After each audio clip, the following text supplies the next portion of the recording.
Take 4. Wow, you guys are really cutting up today. I think they just got so used to me being home because of the holiday, and now they're just all thrown off because I went to work today. I'm sorry. I didn't want to. Hi. So, I have been doing a lot of reading. Surprise, surprise. And I. What are you doing? What are you doing? What are you doing? Here, eat that.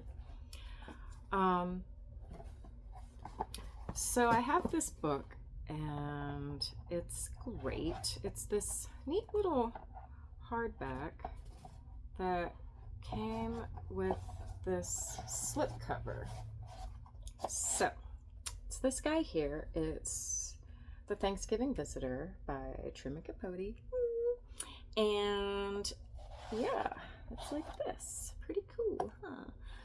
And this is an autobiographical story. This photograph here is of Capote himself with his cousin, Suk Falk. So when Capote was a little boy and his parents got divorced, he was given to relatives on his mother's side of the family, where he went to live with an uncle and 3 aunts. And this aunt is the one that he became best friends with. These 2 were the bestest of friends.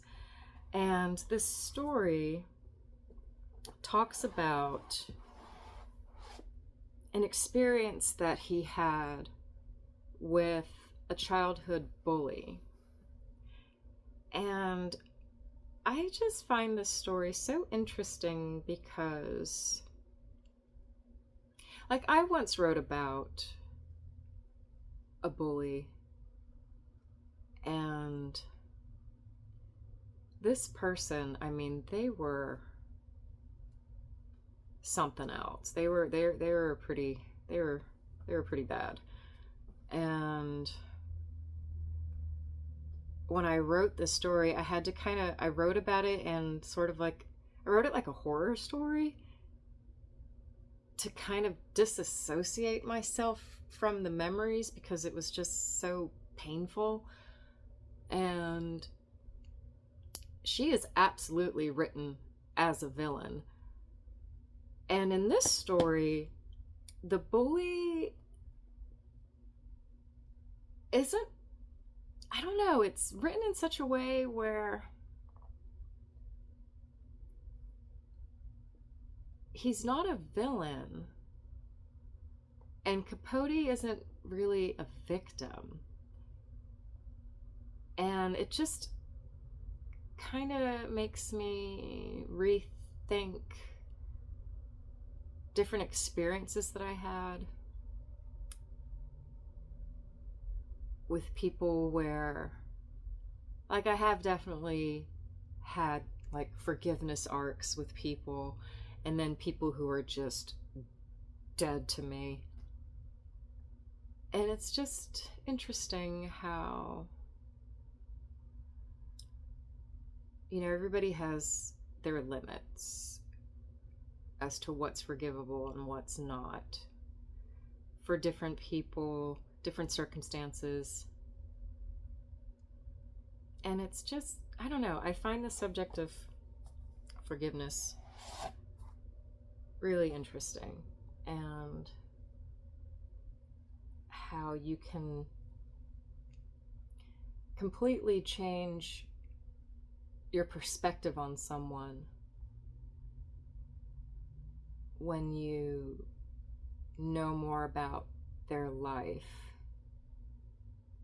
And it can make you sympathize with them more, or even empathize with them. And sometimes it can make you even more angry because you feel like, well, yeah, you went through, you know, you have a hard life, you experienced, you know, all these trials and tribulations. So don't you want to be better than that? Like, you have people who strive to not become the abuser. And then you have other people that use it as a means of justifying their own abusive behavior.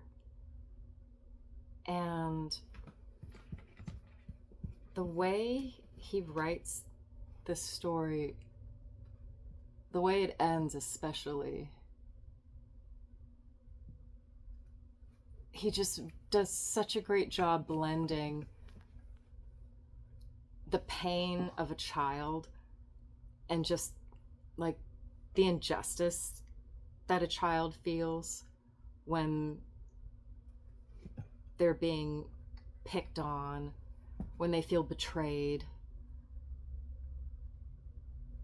and the understanding of an adult. And like, he never outright says that he forgives the bully, but he writes in such a way that makes you feel like he has compassion for him, looking back on what happened. And I just think it's really cool how he's able to present both perspectives at the same time. And I'm going to do my very best to read this, because it's kind of long. Hi, little baby, you're just having a ball, aren't you? So this came out in 1967, and it's dedicated to his childhood friend. Well, no, I guess I shouldn't say his childhood friend. Or was it his child? I'm mixing fact and fiction. Because for sure, Suk was a childhood friend. But so was Harper Lee. And I'm trying to remember if they knew each other as children or if they met later as adults. I think they knew each other as children. But anyway, he dedicates this story for Lee. I don't know if you can see that. I don't know why it turns blue like that. That's so weird. Anyway, that says for Lee. I think Cleo's ready to come back in. Before I start, let me go check.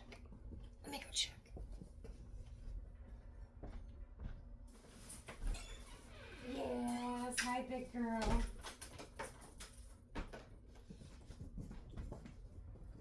Whoa. Guys. Okay.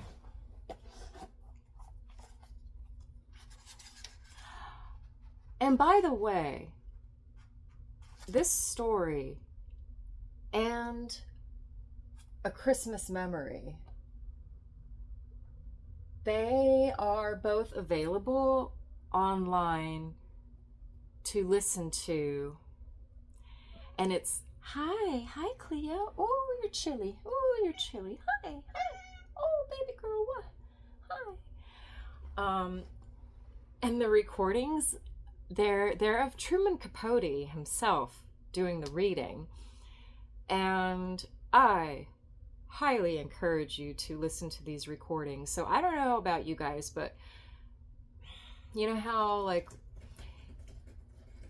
it's kind of this non-entity kind of voice. I don't know, when I'm reading, there's a voice, but I can't really describe what it sounds like. And when I heard Truman Capote speak for the first time, I was so surprised. He has such an unusual voice.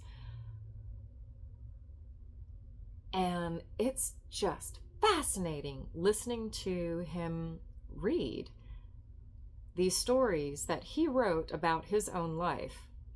He's such a good reader, and he has such an interesting voice. And you should listen to these recordings. See, it's just sublime to listen to. I actually haven't listened to this recording yet, but I've listened to the Christmas Memory one multiple times, and I actually found out that the Thanksgiving Visitor is also available to listen to, narrated by Capote, sometime last week, and I have not listened to it yet, but boy, I'm excited to. I don't have Wi-Fi here, so I can't really, there's nothing to connect to except my phone, and I have limited data, so I try to be very prudent with what I use my phone for. So yeah, who knows when I'm going to actually get to listen to this, but I'm excited. So anyway, let's see. Ooh, buddy. This might turn into 2 videos. This is pretty long. This is pretty long, but anyway, go ahead and start. Talk about mean. Odd Henderson was the meanest human creature in my experience. And I'm speaking of a 12-year-old boy, not some grown-up who has had the time to ripen a naturally evil disposition. At least, Odd was 12 in 1932, when we were both second graders attending a small-town school in rural Alabama. Tall for his age, a bony boy with muddy red hair and narrow yellow eyes. The way he describes him reminds me of the bully in The Christmas Story. He towered over all his classmates. Would have in any event, for the rest of us were only 7 or 8 years old. Odd had failed first grade twice and was now serving his second term in the second grade. This sorry record wasn't due to dumbness. Odd was intelligent. Maybe cunning is a better word. But he took after the rest of the Hendersons.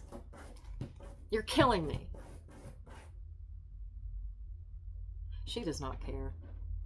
The whole family, there were 10 of them, not counting Dad Henderson, who was a bootlegger and usually in jail, all scrunched together in a 4-room house. I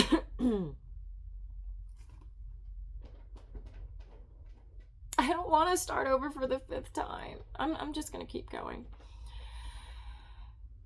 The whole family was a shiftless, surly bunch, every one of them ready to do you a bad turn. Odd wasn't the worst of the lot, and brother, that is saying something. Many children in our school came from families poorer than the Hendersons. Odd had a pair of shoes, while some boys, girls too, were forced to go barefoot right through the bitterest winter. That's how hard the Depression had hit Alabama. But nobody, I don't care who, looked as down and out as Odd. A skinny, freckled scarecrow in sweaty, cast-off overalls that would have been a humiliation to a chain gang convict. You might have felt pity for him if he hadn't been so hateful. All the kids feared him, not just us younger kids, but even boys his own age and older. Nobody ever picked a fight with him, except one time. Hi, little mama. You wanna come here? Come here, you wanna come sit? Hi, baby. Come here, come sit.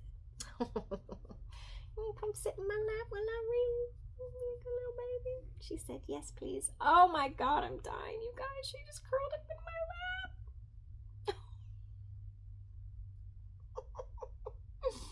You're just the sweetest little so-and-so. Nobody ever picked a fight with him except one time. A girl named Anne Jumbo Finchberg, who happened to be the other town bully. Jumbo, a sawed-off but solid tomboy with an all-hell-let-loose wrestling technique, jumped Odd from behind during recess one dull morning, and it took 3 teachers, each of whom must have wished the combatants would kill each other, a good long while to separate them. The result was sort of a draw. Jumbo lost a tooth and half her hair, and developed a grayish cloud in her left eye. She never could see clear again. Odd's afflictions included a broken thumb, plus scratch scars that will stay with him to the day they shut his coffin. For months afterward, Odd played every kind of trick to goad Jumbo into a rematch, but Jumbo had gotten her licks and gave him considerable berth, as I would have done if he'd let me. Alas, I was the object of Odd's relentless attentions. Considering the era and locale, I was fairly well off, living as I did in the high-ceilinged old country house situated where the town ended and the farms and forests began. The house belonged to distant relatives, elderly cousins, and these cousins, 3 maiden ladies and their bachelor brother, had taken me under their roof because of a disturbance among my more immediate family, a custody battle that, for involved reasons, had left me stranded in this somewhat eccentric Alabama household. Not that I was unhappy there. Indeed, most of those few years turned out to be the happiest part of an otherwise difficult childhood, mainly because the youngest of the cousins, a woman in her 60s, became my first friend. As she was a child herself, many people thought her less than that and murmured about her as though she were the twin of poor, nice Lester Tucker, who roamed the streets in his sweet days. She understood children, and understood me absolutely. Perhaps it was strange for a young boy to have as his best friend an aging spinster, but neither of us had had an ordinary outlook or background, and so it was inevitable in our separate loneliness that we should come to share our friendship apart. Except for the hours I spent at school, the 3 of us, me and old Queenie, our feisty little rat terrier, and Miss Sook, as everyone called my friend, were almost always together. We hunted herbs in the woods, went fishing on remote creeks with dried sugarcane stalks for fishing poles, and gathered curious ferns and greeneries that we transplanted and grew with trailing flourish in tin pails and chamber pots. Mostly, though, our life was lived in the kitchen, a farmhouse kitchen dominated by a big black wood-burning stove that was often dark and sunny at the same time. Miss Sook, sensitive as shy Lady Fern, a recluse who had never traveled beyond the county boundaries, was totally unlike her brother and sisters, the latter being down-to-earth, vaguely masculine ladies who operated a dry goods store and several other business ventures. The brother, Uncle B, owned a number of cotton farms scattered around the countryside. Because he refused to drive a car or endure any contact whatever with mobilized machinery, he rode horseback, jogging all day from one property to another. He was a kind man, though a silent one. He grunted yes or no, and never really opened his mouth except to feed it. At every meal he had the appetite of an Alaskan grizzly after a winter's hibernation, and it was Miss Sook's task to fill him up. Breakfast was our principal meal. Midday dinner, except on Sundays, and supper were casual menus, often composed of leftovers from the morning. These breakfasts, served promptly at 5:30 a.m., were regular stomach swellers. To the present day, I retain a nostalgic hunger for those cock-crow repasts of ham and fried chicken, fried pork chops, fried catfish, fried squirrel in season, fried egg, hominy grits with gravy, black-eyed peas, collards with collared liquor, and cornbread to mush it in, biscuits, pound cake, pancakes and molasses, honey in the comb, homemade jams and jellies, sweet milk, buttermilk, coffee, chicory-flavored and hot as Hades. The cook, accompanied by her assistants, Queenie and myself, rose every morning at 4 to fire the stove and set the table and get everything started. Rising at that hour was not the hardship it may sound. We were used to it. And anyway, we always went to bed as soon as the sun dropped and the birds had settled in the trees. Also, my friend was not as frail as she seemed. Though she had been sickly as a child and her shoulders were hunched, she had strong hands and sturdy legs. She could move with sprightly, purposeful speed, the frayed tennis shoes she invariably wore squeaking on the waxed kitchen floor, and her distinguished face with its delicately clumsy features and beautiful youthful eyes bespoke a fortitude that suggested it was more the reward of an interior spiritual shine than the visible surface of mere mortal health.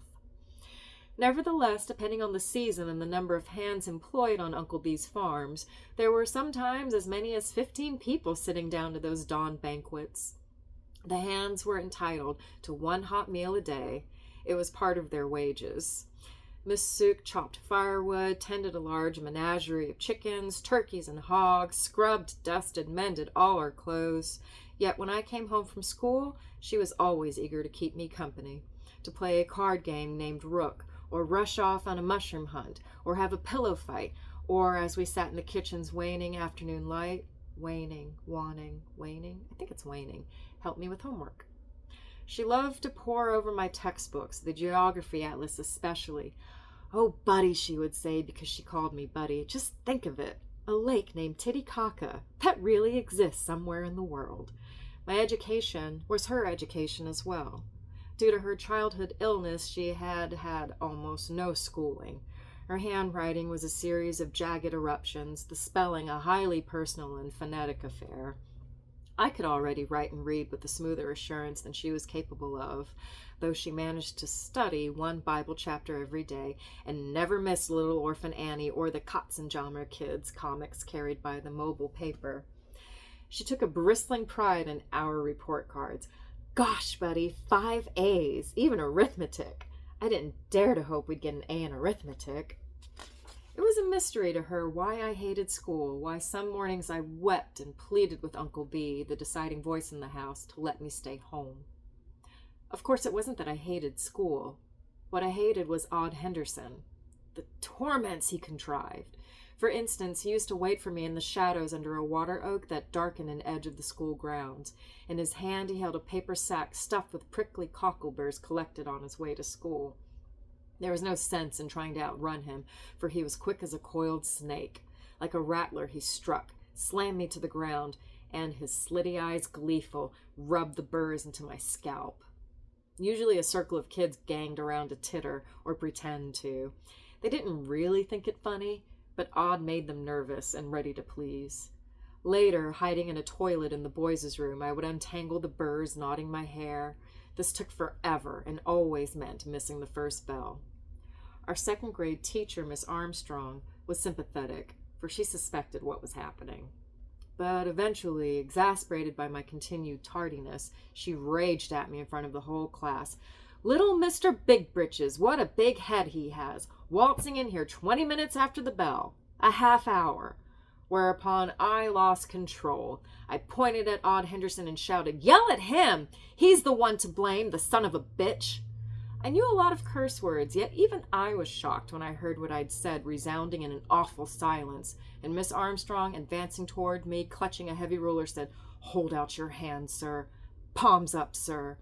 Then, while Odd Henderson watched with a small citric smile, she blistered the palms of my hands with her brass-edged ruler until the room blurred. It would take a page in small print to list the imaginative punishments Odd inflicted, but what I resented and suffered from most was the sense of dour expectations he induced. Once, when he had me pinned against a wall, I asked him straight out what had I done to make him dislike me so much. Suddenly he relaxed, let me loose, and said, "You're a sissy. I'm just straightening you out." He was right. I was a sissy of sorts, and the moment he said it, I realized there was nothing I could do to alter his judgment, other than toughen myself to accept and defend the fact. As soon as I regained the peace of the warm kitchen, where Queenie might be gnawing an old dug-up bone and my friend puttering with the pie crust, the weight of Odd Henderson would blessedly slide off my shoulders. But too often at night, the narrow lion eyes loomed in my dreams, while his high, harsh voice pronouncing cruel promises hissed in my ears. My friend's bedroom was next to mine. Occasionally cries arising from my nightmare upheavals awakened her.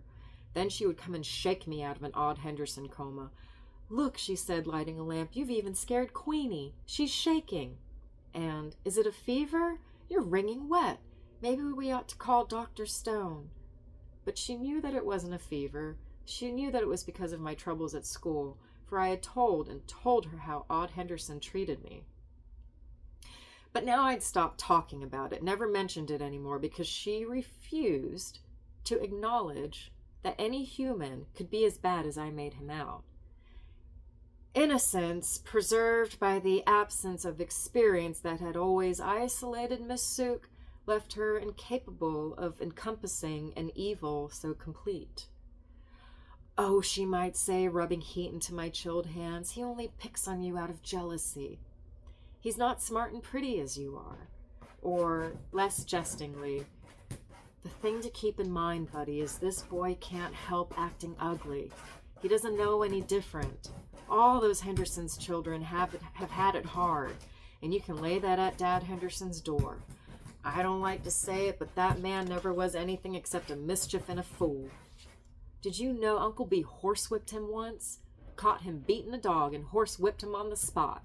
The best thing that ever happened was when they locked him up at State Farm. But I remember Molly Henderson before she married Dad. Just 15 or 16 she was, and fresh from somewhere across the river. She worked for Sadie Danvers down the road, learning to be a dressmaker. She used to pass here and see me hoeing in the garden. Such a polite girl with lovely red hair and so appreciative of everything. Sometimes I'd give her a bunch of sweet peas or a japonica, and she was always so appreciative. Then she began strolling arm in arm with Dad Henderson, and him so much older and a perfect rascal, drunk or sober. Well, the Lord must have his reasons, but it's a shame. Molly can't be more than 35, and there she is without a tooth in her head or a dime to her name. Nothing but a house full of children to feed. You've got to take that into account, buddy, and be patient." Patient! What was the use of discussing it? Finally, though, my friend did comprehend the seriousness of my despair. The realization arrived in a quiet way, and was not the outcome of unhappy midnight wakings or pleading scenes with Uncle B. It happened one rainy November twilight when we were sitting alone in the kitchen close by the dying stove fire. Supper was over, the dishes stacked, and Queenie was tucked in a rocker, snoring. I could hear my friend's whispery voice weaving under the skipping noise of rain on the roof, but my mind was on my worries, and I was not attending, though I was aware that her subject was Thanksgiving, then a week away.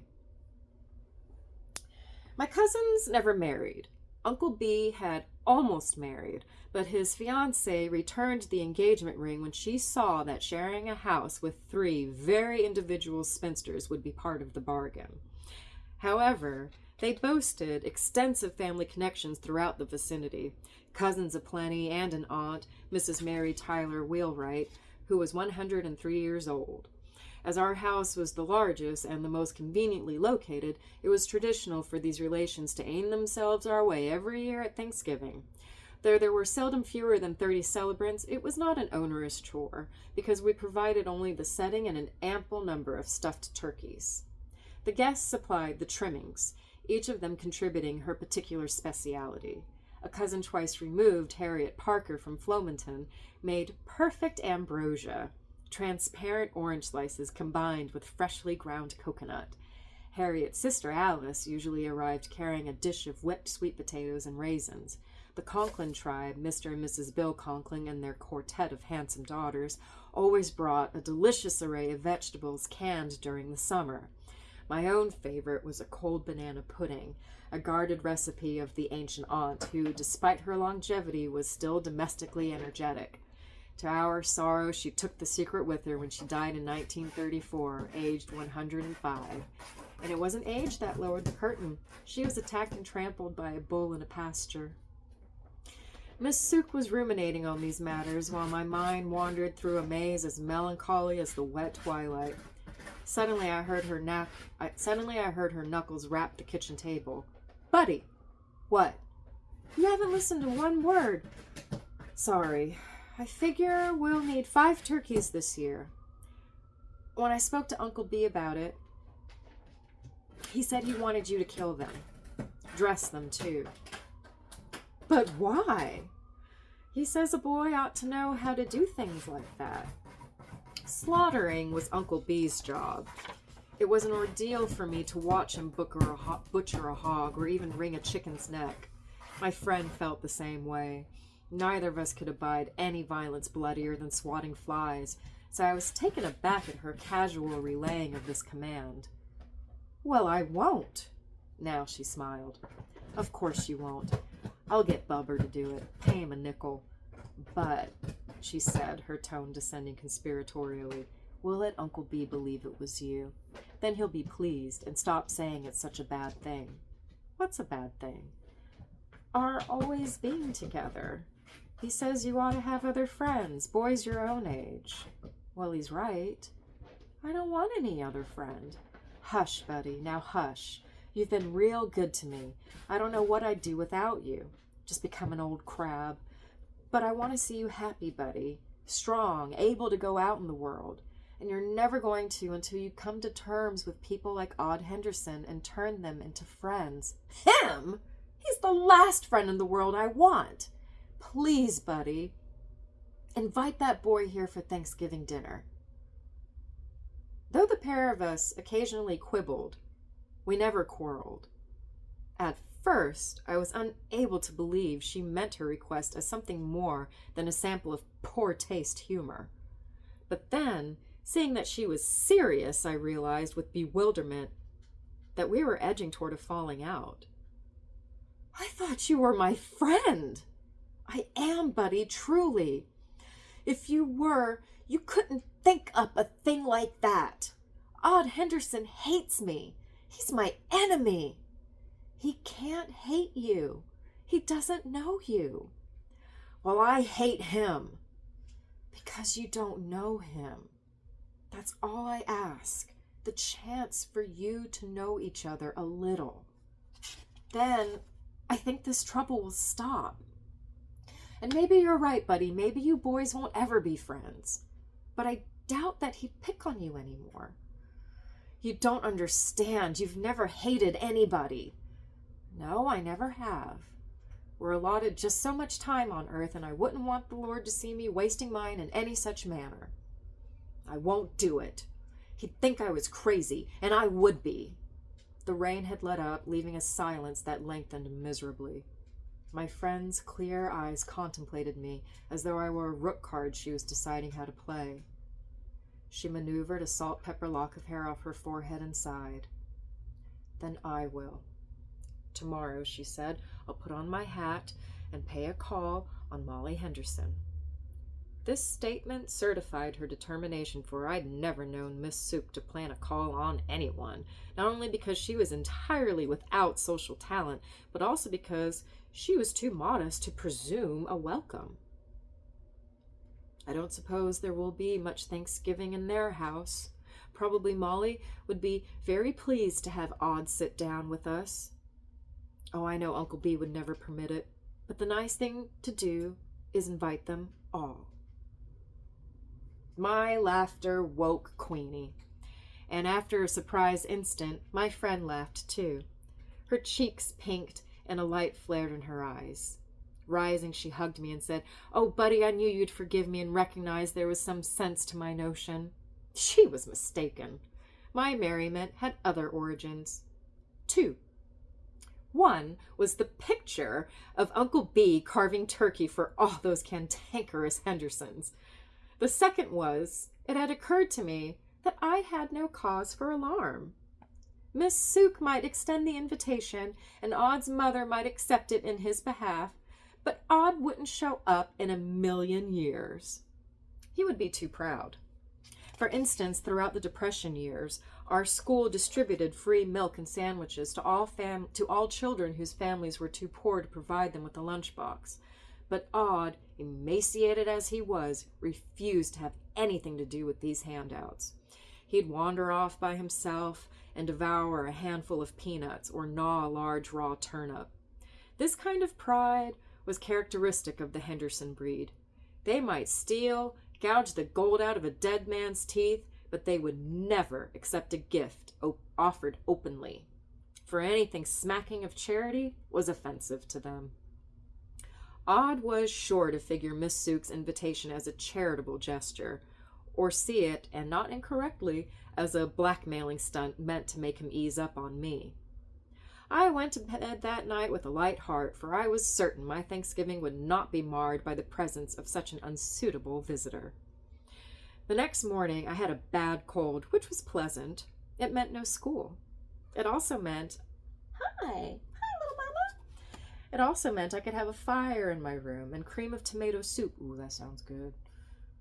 I'm gonna eat that. Yeah, I'm gonna eat some tomato soup. Yes. Hi, little mama. You coming back to sit on my lap? Oh, don't scratch my stockings. Don't put a run in my pantyhose. Yeah. There you go. That's a good spot. There you go. And hours alone with Mr. Micawber and David Copperfield, the happiest of stay-abeds. It was drizzling again, but true to her promise, my friend fetched her hat, a straw cartwheel decorated with weather-faded velvet roses, and set out for the Henderson home. I won't be but a minute, she said. In fact, she was gone the better part of 2 hours. Little baby. Little baby. I couldn't imagine Miss Sooke sustaining so long a conversation except with me or herself. She talked to herself often, a habit of sane persons of a solitary nature, and when she returned, she did seem drained. Still wearing her hat and an old loose raincoat, she slipped a thermometer in my mouth and sat at the foot of the bed. I like her, she said firmly. I always have liked Molly Henderson. She does all she can, and the house was clean as Bob Spencer's fingernails, Bob Spencer being a Baptist minister famed for his hygienic gleam, but bitter cold, with a tin roof and the wind right in the room and not a scrap of fire in the fireplace. She offered me refreshment, and I surely would have welcomed a cup of coffee, but I said no, because I don't expect there was any coffee on the premises, or sugar. It made me feel ashamed, Buddy. It hurts me all the way down to see somebody struggling like Molly, never able to see a clear day. I don't say people should have everything they want, though come to think of it, I don't see what's wrong with that either. You ought to have a bike to ride, and why shouldn't Queenie have a beef bone every day? Yes, now it's come to me, now I understand. We really, all of us, ought to have everything we want. I'll bet you a dime that's what the Lord intends. And when all around us we see people who can't satisfy the plainest needs, I feel ashamed. Oh, not of myself, because who am I, an old nobody who never owned a mite? If I hadn't had a family to pay my way, I'd have starved or been sent to the county home. The shame I feel is for all of us who have anything extra when other people have nothing. I mentioned to Molly how we had more quilts here than we could ever use. There's a trunk of scrap quilts in the attic, the ones I made when I was a girl and couldn't go outdoors much. But she cut me off, said the Hendersons were doing just fine, thank you, and the only thing they wanted was Dad to be set free and sent home to his people. Miss Sooke, she told me Dad is a good husband, no matter what else he might be. Meanwhile, she has her children to care for. And, Buddy, you must be wrong about her boy Odd, at least partially. Molly says he's a great help to her and a great comfort, never complains, regardless of how many chores she gives him, says he can sing good as you hear on the radio, and when the younger children start raising a ruckus, he can quiet them down by singing to them. Bless us, she lamented, retrieving the thermometer. All we can do for people like Molly is respect them and remember them in our prayers. The thermometer had kept me silent. Now I demanded, but what about the invitation? Sometimes, she said, scowling at the scarlet thread in the glass, I think my eyes are giving out. At my age, a body starts to look around very closely, so you'll remember how cobwebs really looked. But to answer your question, Molly was happy to hear you thought enough of Odd to ask him over for Thanksgiving. And, she continued, ignoring my groan, she said she was sure he'd be tickled to come. Your temperature's just over the 100 mark. I guess you can count on staying home tomorrow. That ought to bring smiles. Let's see you smile, Buddy. As it happened, I was smiling a good deal during the next few days prior to the big feast, for my cold had advanced a croup, and I was out of school the entire period. I had no contact with Odd Henderson, and therefore could not personally ascertain his reaction to the invitation, but I imagine it must have made him laugh first and spit next. The prospect of his actually appearing didn't worry me. It was as far-fetched a possibility as Queenie snarling at me, or Miss Sooke betraying my trust in her. Yet Odd remained a presence, a red-headed silhouette on the threshold of my cheerfulness. Still, I was tantalized by the description his mother had provided. I wondered if it was true he had another side, that somewhere underneath the evil a speck of humaneness existed. But that was impossible. Anybody who believed so would leave their house unlocked when the gypsies came to town. All you had to do was look at 'em. Miss Sooke was aware that my croup was not as severe as I pretended, and so in the mornings when the others had absented themselves, Uncle B to his farms and the sisters to their dry goods store, she tolerated my getting out of bed and even let me assist in the spring-like house cleaning that always preceded the Thanksgiving assembly. There was such a lot to do, enough for a dozen hands. We polished the parlor furniture, the piano, the black curio cabinet, which contained only a fragment of stone mountain the sisters had brought back from a business trip to Atlanta. The formal walnut rockers and floored Biedermeier pieces, rubbed them with lemon-scented wax until the place was shiny as lemon skin and smelled like a citrus grove. Curtains were laundered and rehung, pillows punched, rugs beaten. Wherever one glanced, dust motes and tiny feathers drifted in the sparkling November light sifting through the tall rooms. Poor Queenie was relegated to the kitchen for fear she might leave a stray hair, perhaps a flea, in the more dignified areas of the house. The most delicate task was preparing the napkins and tablecloths that would decorate the dining room.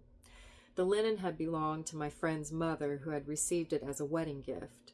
Though it had been used only once or twice a year, say 200 times in the past 80 years, nevertheless, it was 80 years old, and mended patches and freckled discolorations were apparent. Probably it had not been a fine material to begin with, but Miss Sooke treated it as though it had been woven by golden hands on heavenly looms. My mother said, "The day may come when all we can offer..." Little baby, get me some water. My mother said, "The day may come when all we can offer is well water and cold cornbread, but at least we'll be able to serve it on a table set with proper linen."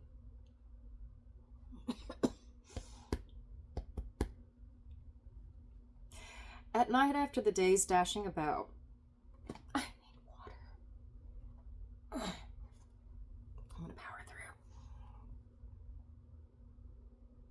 One feeble lamp burned late while my friend, propped in bed with napkins massed on her lap, repaired blemishes and tears with thread and needle. Her forehead crumpled, her eyes cruelly squeezed, yet illuminated by the fatigued rapture of a pilgrim approaching an altar at journey's end.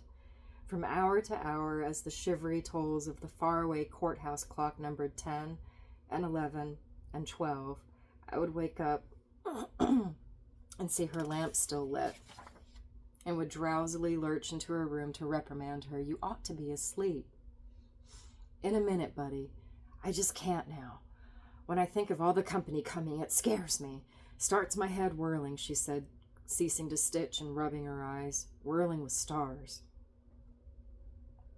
Chrysanthemums, some as big as a baby's head.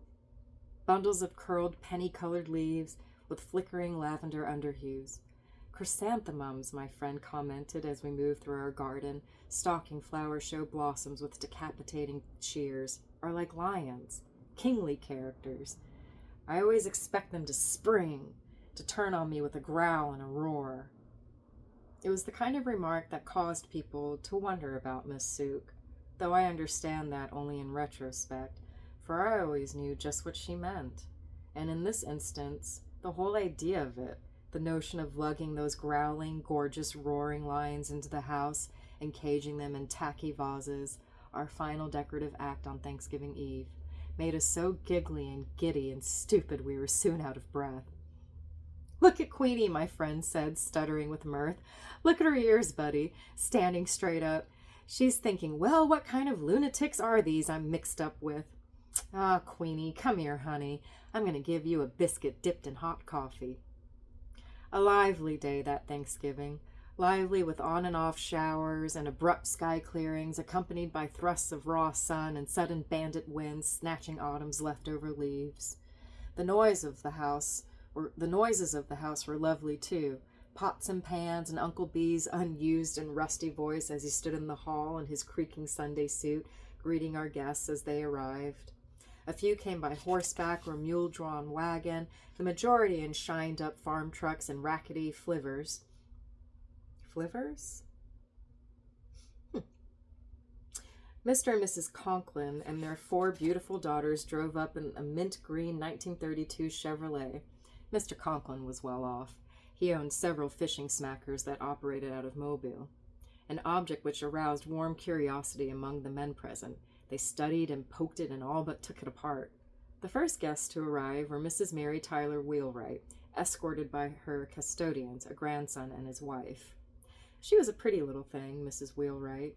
She wore her age as lightly as the tiny red bonnet that, like the cherry on a vanilla sundae, sat perkily atop her milky hair.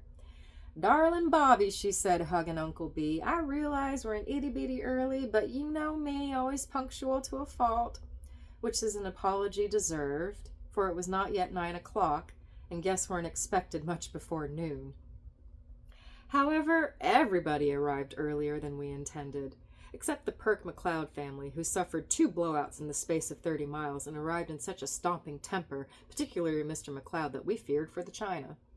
Most of these people lived year-round in lonesome places hard to get away from, isolated farms, whistle stops and crossroads, empty river hamlets, or lumber camp communities deep in the pine forests. So, of course, it was eagerness that caused them to be early, primed for an affectionate and memorable gathering. And so it was. Some while ago, I had a letter from one of the Conklin sisters, now the wife of a naval captain and living in San Diego. She wrote, "I think of you often around this time of year, I suppose because of what happened at one of our Alabama Thanksgivings. It was a few years before Miss Suk died. Would it be 1933? Golly, I'll never forget that day." By noon, not another soul could be accommodated in the parlor, a hive humming with women's tattles and womanly aromas. Mrs. Wheelwright smelled of lilac water, and Annabel Conklin like geraniums after rain. The odor of tobacco fanned out across the porch, where most of the men had clustered despite the wavering weather, the alternations between sprinkles of rain and sunlit wind squalls. Tobacco was a substance alien to the setting. True, Miss Suk now and again secretly dipped snuff, a taste acquired under unknown tutelage and one she refused to discuss. Her sisters would have been mortified had they suspected, and Uncle B too, for he took a harsh stand on all stimulants, condemning them morally and medically. The virile redolence of cigars, the pungent nip of pipe smoke, the tortoiseshell richness they evoked, constantly lured me out of the parlor onto the porch, though it was the parlor I preferred due to the presence of the Conklin sisters, who played by turn our untuned piano with a gifted, rollicking lack of airs. Indian Love Call was among their repertoire, and also a 1918 war ballad, the lament of a child pleading with a house thief, entitled "Don't Steal Daddy's Medals, He Won Them for Bravery." Annabel played and sang it. She was the oldest of the sisters and the loveliest, though it was a chore to pick among them, for they were like quadruplets of unequal height. One thought of apples, compact and flavorful, sweet but cider tart. Their hair, loosely plaited, had the blue luster of a well-groomed ebony racehorse, and certain features, eyebrows, noses, lips when smiling, tilted in an original style that added humor to their charms. The nicest thing was that they were a bit plump. Pleasingly plump describes it precisely. It was while listening to Annabel at the piano and falling in love with her that I felt Odd Henderson. I say felt because I was aware of him before I saw him. The sense of peril that warns, say, an experienced woodsman of an impending encounter with a rattler or a bobcat alerted me. I turned, and there the fellow stood at the parlor entrance, half in, half out. To others, he must have seemed simply a grubby 12-year-old beanpole who had made some attempt to rise to the event by parting and slicking his difficult hair. The comb grooves were still damply intact. But to me, he was as unexpected and sinister as a genie released from a bottle. What a dumbhead I'd been to think he wouldn't show up. Only a dunce wouldn't have guessed that he would come out of spite. the joy of spoiling for me this awaited day. However, Odd had not yet seen me. Annabelle, her firm, acrobatic fingers somersaulting over the warped piano keys, had diverted him, for he was watching her, lips separated, eyes slitted, as though he had come upon her disrobed and cooling herself in the local river. It was as if he were contemplating some wished-for vision. His already red ears had become pimento. The entrancing scene so dazed him, I was able to squeeze directly past him and run along the hall to the kitchen. "He's here!" My friend had completed her work hours earlier. Moreover, she had friends helping out.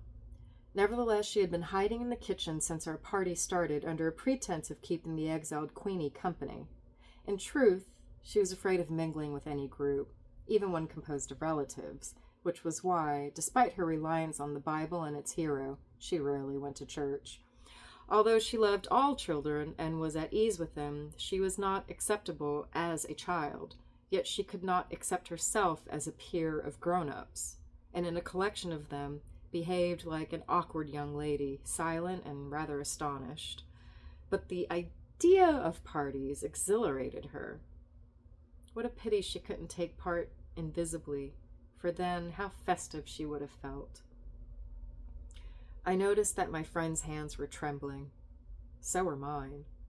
Her usual outfit consisted of calico dresses, tennis shoes, and Uncle B's discarded sweaters. She had no clothes appropriate to starchy occasions.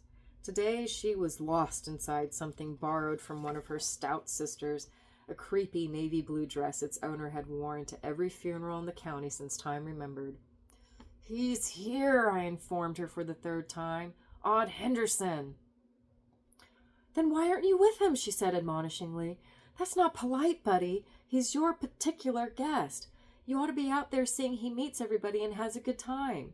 I can't speak to him." Queenie was curled on her lap, having a head rub. My friend stood up, dumping Queenie and disclosing a stretch of navy blue material sprinkled with dog hair, said, "Buddy, you mean you haven't spoken to that boy?" My rudeness obliterated her timidity. Taking me by the hand, she steered me to the parlor. "Hi." She need not have fretted over Odd's welfare. The charms of Annabelle Conklin had drawn him to the piano. Indeed, he was scrunched up beside her on the piano seat, sitting there studying her delightful profile, his eyes opaque as the orbs of the stuffed whale I'd seen that summer when a touring honky-tonk passed through town. It was advertised as the original Moby Dick, and it cost 5 cents to view the remains. What a bunch of crooks. As for Annabelle, she would flirt with anything that walked or crawled. No, that's unfair, for it was really a form of generosity, of simply being alive. Still, it gave me a hurt to see her playing cute with that mule skinner. Hauling me onward, my friend introduced herself to him. "Buddy and I were so happy you could come." Odd had the manners of a billy goat. He didn't stand up or offer his hand, hardly looked at her and at me, not at all. Daunted, but dead game, my friend said, "Maybe Odd will sing us a tune. I know he can. His mother told me so. Annabelle, sugar, play something Odd can sing." Reading back, I see that I haven't thoroughly described Odd Henderson's ears. A major omission, for they were a pair of eye-catchers, like alfalfas in the Our Gang comedy pictures. Now, because of Annabelle's flattering receptivity to my friend's request, his ears became so beat bright it made your eyes smart. He mumbled, he shook his head, hangdog, but Annabelle said, "Do you know, I have seen the light?" He didn't, but her next suggestion was greeted with a grin of recognition. The biggest fool could tell his modesty was all put on. Giggling, Annabelle struck a rich chord, and Odd, in a voice precociously manly, sang, "When the red, red robin came bobbing along." The Adam's apple in his tense throat jumped. Annabelle's enthusiasm accelerated. The women's shrill hen chatter slackened as they became aware of the entertainment. Odd was good. He could sing for sure, and the jealousy charging through me had enough power to electrocute a murderer. Murder was what I had in mind. I could have killed him as easily as swat a mosquito. Easier. Once more, unnoticed even by my friend, who was absorbed in the musicale, I escaped the parlor and sought the island. That was the name I had given a place in the house where I went when I felt blue, or inexplicably exuberant, or just when I wanted to think things over. It was a mammoth closet attached to our only bathroom. The bathroom itself, except for its sanitary fixtures, was like a cozy winter parlor, with a horsehair love seat, scatter rugs, a bureau, a fireplace, and framed reproductions of The Doctor's Visit, September Morn, The Swan Pool, and calendars galore. There were 2 small stained glass windows in the closet. Lozenge-like patterns of rose, amber, and green light filtered through the windows, which looked out on the bathroom proper. Here and there, patches of color had faded from the glass or been chipped away. By applying an eye to one of those clearings, it was possible to identify the room's visitors. After I'd been secluded there a while, brooding over my enemy's success, footsteps intruded. Mrs. Mary Tyler Wheelwright, who stopped before a mirror, smacked her face with a powder puff, rouged her antique cheeks, and then, perusing the effect, announced, "Very nice, Mary, even if Mary says so herself." It is well known that women outlive men. Could it merely be superior vanity that keeps them going? Anyway, Mrs. Wheelwright sweetened my mood, so when, following her departure, a heartily rung dinner bell sounded through the house, I decided to quit my refuge and enjoy the feast, regardless of Odd Henderson. Just then, footsteps echoed again. He appeared, looking less sullen than I'd ever seen him. Strutty, whistling. Unbuttoning his trousers and letting go with a forceful splash, he whistled along, jaunty as a jaybird in a field of sunflowers. As he was leaving, an open box on the bureau summoned his attention. It was a cigar box in which my friend kept receipts torn out of newspapers and other junk. It was a cigar box in which my friend kept recipes torn out of newspapers and other junk, as well as a cameo brooch her father had long ago given her. Sentimental value aside, her imagination had conferred upon the object a rare costliness. Whenever we had cause for serious grievance against her sisters or Uncle B, she would say, "Never mind, buddy. We'll sell my cameo and go away. We'll take the bus to New Orleans." Though never discussing what we would do once we arrived in New Orleans, or what we would live on after the cameo money ran out, we both realized this fantasy. Perhaps each of us secretly realized the brooch was only a Sears Roebuck novelty. All the same, it seemed to us a talisman of true, though untested, magic. A charm that promised us our freedom, if indeed we did decide to pursue our luck in fabled spheres. So my friend never wore it, for it was too much a treasure to risk its loss or damage. Now I saw Odd's sacrilegious fingers reach toward it, watched him bounce it in the palm of his hand, drop it back in the box, and turn to go. Then return. This time, he swiftly retrieved the cameo and sneaked it into his pocket. My boiling first instinct was to rush out of the closet and challenge him. At that moment, I believe I could have pinned Odd to the floor. But, well, do you recall how in simpler days funny paper artists used to illustrate the birth of an idea by sketching an incandescent light bulb above the brow of Mutt or Jeff or whomever? That's how it was with me. A sizzling light bulb suddenly radiated my brain. The shock and brilliance of it made me burn and shiver. Laugh, too. Odd had handed me an ideal instrument for revenge, one that would make up for all the cockle-burrs. In the dining room, long tables had been joined to shape a T. Uncle B was at the upper center, Mrs. Mary Tyler Wheelwright at his right, and Mrs. Conklin at his left. Odd was seated between two of the Conklin sisters, one of them Annabel, whose compliments kept him in top condition. My friend had put herself at the foot of the table among the youngest children. According to her, she had chosen the position because it provided quicker access to the kitchen, but of course it was because that was where she wished to be. Queenie, who had somehow got loose, was under the table, trembling and wagging with ecstasy as she skittered between the rows of legs, but nobody seemed to object, probably because they were hypnotized by the uncarved, lusciously glazed turkeys and the excellent aromas rising from dishes of okra and corn, onion fritters, and hot mince pies. My own mouth would have watered if it hadn't gone bone dry at the heart-pounding prospect of total revenge. For a second, glancing at Odd Henderson's suffused face, I experienced a fragmentary regret, but I really had no qualms. Uncle B recited grace.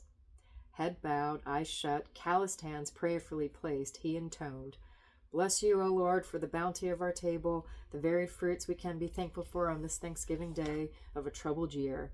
His voice, so infrequently heard, croaked with the hollow imperfections of an old organ in an abandoned church. Amen. Then, as chairs were adjusted and napkins rustled, the necessary pause I'd been listening for arrived. "Someone here is a thief." I spoke clearly and repeated the accusation in even more measured tones. "Odd Henderson is a thief. He stole Miss Sook's cameo." Napkins gleamed in suspended, immobilized hands. Men coughed, the Conklin sisters gasped in quadruplet unison, and little Perk McLeod Jr. began to hiccup, as very young children will when startled.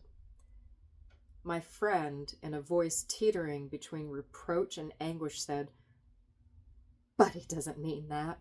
He's only teasing." "I do mean it. If you don't believe me, go look in your box. The cameo isn't there.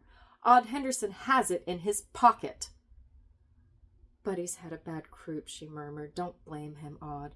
He hasn't a notion what he's saying." I said, "Go look in your box. I saw him take it." Uncle B, staring at me with an alarming winteriness, took charge. "Maybe you'd better," he told Miss Sook. "That should settle the matter." It was not often that my friend disobeyed her brother. She did not now, but her pallor, the mortified angle of her shoulders, revealed with what distaste she accepted the errand. She was gone only a minute, but her absence seemed an eon. Hostility sprouted and surged around the table like a thorn-encrusted vine growing with uncanny speed, and the victim trapped in its tendrils was not the accused, but his accuser. Stomach sickness gripped me. Odd, on the other hand, seemed calm as a corpse. Miss Sook returned, smiling. "Shame on you, Buddy," she chided, shaking a finger. "Playing that kind of joke? My cameo is exactly where I left it." Uncle B said, "Buddy, I want to hear you apologize to our guest." "No, he don't have to do that," Odd Henderson said, rising. "He was telling the truth." He dug into his pocket and put the cameo on the table. "I wish I had some excuse to give, but I ain't got none." Starting for the door, he said, "You must be a special lady, Miss Sook, to fib for me like that." And then, damn his soul, he walked right out of there. So did I, except I ran. I pushed back my chair, knocking it over. The crash triggered Queenie. She scooted from under the table, barked, and bared her teeth at me. And Miss Sook, as I went past her, tried to stop me. "Buddy!" But I wanted no part of her or Queenie. That dog had snarled at me, and my friend had taken Odd Henderson's side. She'd lied to save his skin, betrayed our friendship, my love. Things I thought could never happen. Simpson's pasture lay below the house, a meadow brilliant with high November gold and russet grass. At the edge of the pasture, there were a gray barn, a pig corral, a fenced-in chicken yard, and a smokehouse. It was the smokehouse I slipped into, a black chamber cool on even the hottest summer days. It had a dirt floor and a smoke pit that smelled of hickory cinders and creosote, Creosote. I don't know what that is. Rows of hams hung from the rafters. It was a place I'd always been wary of, but now its darkness seemed sheltering. I fell on the ground, my ribs heaving like the gills of a beach-stranded fish, and I didn't care that I was demolishing my one nice suit, the one with long trousers, by thrashing about on the floor in a messy mixture of earth and ashes and pork grease. One thing I knew, I was going to quit that house, that town, that night. Hit the road. Hop a freight and head for California. Make my living shining shoes in Hollywood. Fred Astaire's shoes, Clark Gable's. Or maybe I just might become a movie star myself. Look at Jackie Cooper. Oh, they'd be sorry then, when I was rich and famous and refused to answer their letters and even telegrams, probably. Suddenly I thought of something that would make them even sorrier. The door to the shed was ajar, and a knife of sunshine exposed a shelf supporting several bottles. Dusty bottles, with skull and crossbone labels. If I drank from one of those, then all of them up there in the dining room, the whole swilling and gobbling caboodle, would know what sorry was. It was worth it, if only to witness Uncle B's remorse when they found me cold and stiff on the smokehouse floor. Worth it to hear the human wails and Queenie's howls as my coffin was lowered into cemetery depths. The only hitch was I wouldn't actually be able to see or hear any of this. How could I, being dead? And unless one can observe the guilt and regret of the mourners, surely there is nothing satisfying. There is nothing satisfactory about being dead. Uncle B must have forbidden Miss Soup to go look for me until the last guest had left the table. It was late afternoon before I heard her voice floating across the pasture. She called my name softly, forlornly as a mourning dove. I stayed where I was and did not answer. It was Queenie who found me. She came sniffing around the smokehouse and yapped when she caught my scent, then entered and crawled toward me and licked my hand and ear and cheek. She knew she had treated me badly. Presently the door swung open and the light widened. My friend said, "Come here, buddy." And I wanted to go to her. When she saw me, she laughed. "Goodness, boy, you look dipped in tar and all ready for feathering." But there are no recriminations or references to my ruined suit. Queenie trotted off to pester some cows, and trailing after her into the pasture, we sat down on a tree stump. "I saved you a drumstick," she said, handing me a parcel wrapped in wax paper, "and your favorite piece of turkey, the pulley." The hunger that direr sensations had numbed now hit me like a belly punch. I gnawed the drumstick clean, then stripped the pulley, the sweet part of the turkey, around the wishbone. While I was eating, Miss Sook put her arm around my shoulders. "There's just this I want to say, buddy. 2 wrongs never made a right. It was wrong of him to take the cameo. But we don't know why he took it. Maybe he never meant to keep it. Whatever his reason, it can't have been calculated. Which is why what you did was much worse. You planned to humiliate him. It was deliberate. Now listen to me, buddy. There is only one unpardonable sin: deliberate cruelty. All else can be forgiven. That, never. Do you understand me, buddy?" I did, dimly, and time has taught me that she was right. But at that moment, I mainly comprehended that because my revenge had failed, my method must have been wrong. Odd Henderson had emerged. How? Why? As someone superior to me, even more honest. Do you, buddy, understand? Sort of. Pull, I said, offering her one prong of the wishbone. We split it. My half was the larger, which entitled me to a wish. She wanted to know what I'd wished. That you're still my friend. Dumbhead, she said and hugged me. Forever? I won't be here forever, buddy. Nor will you. Her voice sank like the sun on the pasture's horizon, was silent a second, and then climbed with the strength of a new sun. But yes, forever. The Lord willing, you'll be here long after I've gone, and as long as you remember me, then we'll always be together. Afterward, Odd Henderson let me alone. He started tussling with a boy his own age, Squirrel McMillan, and the next year, because of Odd's poor grades and general bad conduct, our school principal wouldn't allow him to attend classes, so he spent the winter working as a hand on a dairy farm. The last time I saw him was shortly before he hitchhiked to Mobile, joined the Merchant Marine, and disappeared. It must have been the year before I was packed off to a miserable fate in a military academy, and 2 years prior to my friend's death. That would make it the autumn of 1934. Miss Suk had summoned me to the garden. She had transplanted a blossoming chrysanthemum bush into a tin wash tub and needed help to haul it up the steps onto the front porch where it would make a fine display. I'm almost finished! Okay, I'll let you out. I know you're not going to stop. Come on.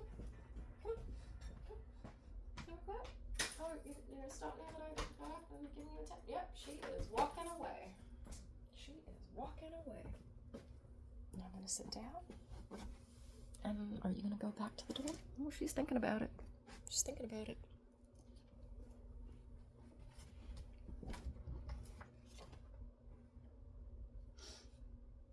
It was heavier than 40 fat pirates, and while we were struggling with it ineffectually, Odd Henderson passed along the road. He paused at the garden gate and then opened it, saying, "Let me do that for you, ma'am." Life on a dairy farm had done him a lot of good. He'd thickened, his arms were sinewy, and his red coloring had deepened to a ruddy brown. Airily, he lifted the big tub and placed it on the porch. My friend said, "I'm obliged to you, sir. That was neighborly." "Nothing," he said, still ignoring me. Miss Suk snapped the stems of her showiest blooms. "Take these to your mother," she told him, handing him the bouquet, "and give her my love." "Thank you, ma'am, I will." "Oh, Odd," she called, after he regained the road. "Be careful. They're lions, you know." But he was already out of hearing. We watched until he turned a bend at the corner, innocent of the menace he carried, the chrysanthemums that burned, that growled and roared against a greenly lowering dusk.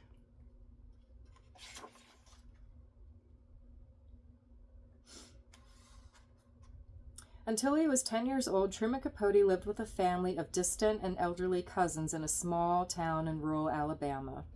Like A Christmas Memory, The Thanksgiving Visitor is a frankly autobiographical story about those years, and especially of his relationship with one of the cousins, Miss Suk Falk. The photograph on the cover of this edition is of the author and Miss Falk, who died in 1938 while Mr. Capote was a student at a military academy in New York State.